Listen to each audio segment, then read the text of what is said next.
As great as slow-cooked meals and all-day sauces taste, most of us don't have several hours to dedicate to just one dish.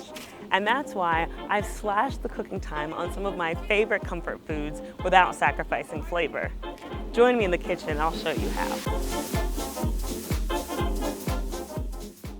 I don't know how often you make cheesecake at home, but I'm about to show you a recipe that's so uniquely delicious, you're gonna be dusting off your springform pan immediately. This cheesecake is a triple cherry basil cheesecake. Yes, basil. The flavor comes through and it gives the cheesecake a slight shade of green. And it's going to take us half the time to make because we'll be making it inside this pressure cooker. This recipe has 3 parts. First, the gingersnap crust, then the basil cheesecake filling, and then finally the triple cherry topping. And that's what we're gonna make first. The 3 cherries we have are cherry jam, frozen cherries that we've thawed and drained off the juice, and these dried cherries. So the dried cherries are gonna go into our pan, and we are going to bring this cherry juice, woo, up to a simmer together, and then once it comes up to a simmer, we'll take it off the heat and let it steep for about 20 minutes. That's as long as it needs to kind of reconstitute. Now let's set this aside while we move on to the next part. Now on to our second cherry, our cherry preserves. We're going to add some brandy and then some cornstarch. This is going to act as our thickener. Get it all in there and give it a good stir.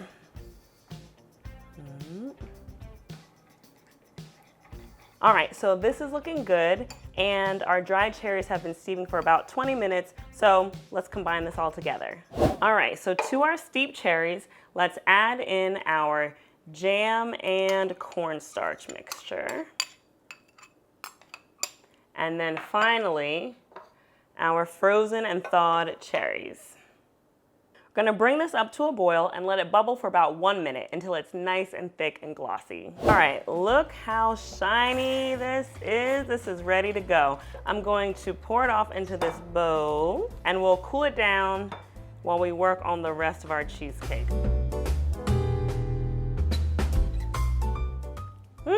So good. Let's chill this down before I eat it all. For our crust, we're going to combine some ground whole almonds, some gingersnap cookies, and I'm using gluten-free gingersnap, so this whole recipe is actually gluten-free. Then we have some sugar. And first, let's mix this together before we go any further. Cool, now it's time to add our melted butter, and this is what's gonna hold it all together. Wanna mix it super thoroughly so that everything is evenly coated with the melted butter. All right, that looks good.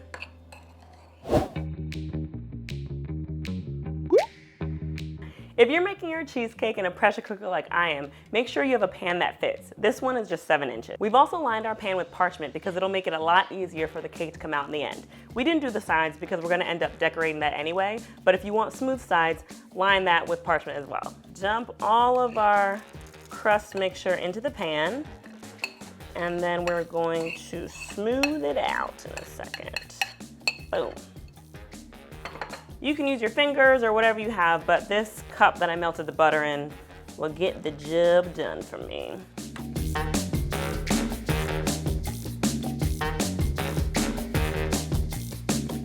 This needs to chill for about 30 minutes in the freezer, and we're gonna make the filling in the meantime.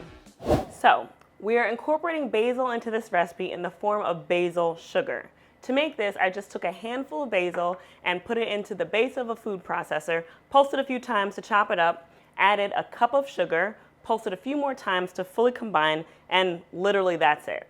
This recipe only needs 2/3 of a cup, so you can use the rest for lemonade or anything else your heart desires. Next, we have some cornstarch. Want to get that all in, and some salt. And we will fully combine these ingredients. All right, now let's move on to the cream cheese. We're beating this by hand because first, you never want any bubbles in your cheesecake to begin with, but second, because we're making it in a pressure cooker, you definitely don't want any trapped bubbles inside. To help yourself out, make sure everything is at room temperature because that'll make it easier to mix. Now that our cream cheese is nice and soft, let's add in half of this dry mixture that we made and get it fully combined. You'll see that the basil sugar is gonna start to turn the cream cheese green. It's gonna be so cool.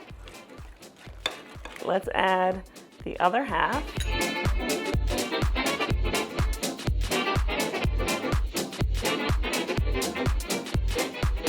Next, we have some almond extract. Remember, we have the almonds in the crust and we're gonna garnish with some almonds, so let's get some flavor in there as well. And then some sour cream.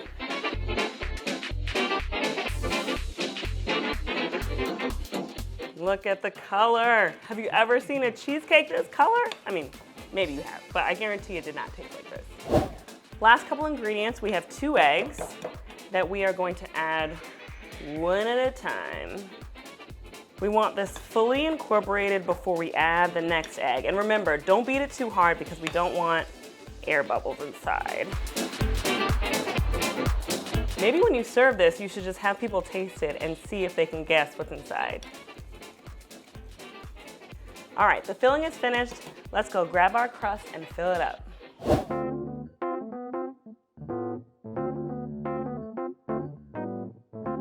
Even though we were careful not to incorporate too much air into the filling when we mixed it, we still want to get out any bubbles that might have gotten in. So just gently tap it on your counter, and any bubbles that are trapped inside will just come to the surface. Again, if you're using the pressure cooker, this part's really important. All right, even though it's only a few bubbles, I'm glad we got them out. And now our filling is nice and flat. To get our pressure cooker ready, we're going to add a cup of water and then add in the pressure cooker steaming rack so that our cheesecake is not sitting in the water. To get our cheesecake in and out of the cooker, I made a little foil sling, just a piece of foil that I folded a couple times. Drop it right in. Perfect. And now we don't want this to get in the way of the cheesecake, so just fold down both sides to make sure it's not in the way. And when the cheesecake's really hot, this will help us get it right out of there. That's it. Let's cover it up and cook this thing. This cheesecake is gonna cook on high pressure for 26 minutes. It's really important that after the 26 minutes, we let the pressure cooker naturally release. We don't want to do the rapid release because the contents inside might boil, and that would not be good for cheesecake. We've let the pressure release naturally, so now let's carefully lift out our cheesecake using that foil sling that we made. Now let's stick it in the fridge for at least 2 hours, but overnight is even better. Here's what the cheesecake looks like after a couple hours in the fridge. Again, don't worry about the edges because we're going to be covering up with the almonds. So excited about this. Just spoon the cherry topping right on top.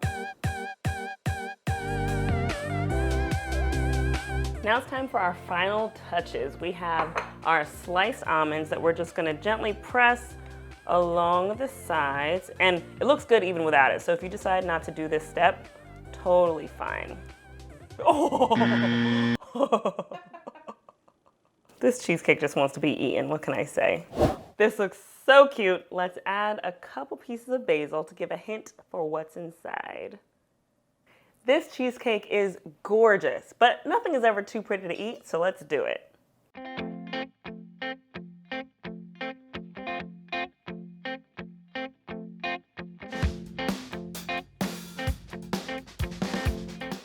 This cheesecake is super creamy, and the basil flavor, while it's subtle, it's totally there, and it balances out perfectly with all the other flavors. You can taste the almonds, the crunch of the crust, and the tartness of the cherries, and it's sweet, but it's not too sweet. If you're gonna make one cheesecake recipe at home, make it this one. Let me know what you think in the comments, and if you did try it and like it, give me a thumbs up. And subscribe. Don't forget to subscribe. This is my second slice of cake. I'm having a sugar high.